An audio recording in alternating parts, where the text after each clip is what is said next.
रश्मिकाचा हा लुक पाहून सगळे म्हणतायत की हा ब्रायडल लुक खूप रॉयल आहे. पण का आहे ते माहितीये का? तिने लाल रंग का नाही निवडला? आयव्हरी शॅम्पन शेड निवडला आहे. डिझायनर म्हणून सांगते, लाईट कलर कॅमेरामध्ये ग्लो देतोस पण आणि एम्ब्रॉयडरी उठून दिसते. आता ब्लाउज बघा, डीप राऊंड नेक दिलेला आहे. हा नेकलाईन शोल्डर बॅलन्स करतो आणि अप्पर बॉडी सॉफ्ट दिसते. स्लीव्जवर फ्रेंच डिटेलिंग आहे. मुवमेंट झाला की स्पार्कल वाढतो आणि म्हणूनच आउटफिट स्टॅटिक दिसत नाही. दुपट्टा साधा ड्रेप केलेला नाही, केप स्टाईल फ्लो दिलाय. सिल्हूएट स्ट्रेट न ठेवता व्हर्टिकल फ्लो दिला आहे, म्हणून हाईट इल्युजन तयार होते. पण सगळ्यात मोठं सिक्रेट अजून सांगितलंच नाहीये, परफेक्ट फिटिंग.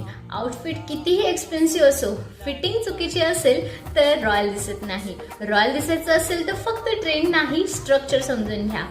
तुमच्या बॉडी टाईपला सूट होणारा ब्राइडल ब्लाउज निवडताना हेल्प हवी असेल तर कॉमेंट करा ब्राइड म्हणून. आणि अशाच नवनवीन व्हिडिओसाठी पियांशिकाला फॉलो करा. Thanks for watching.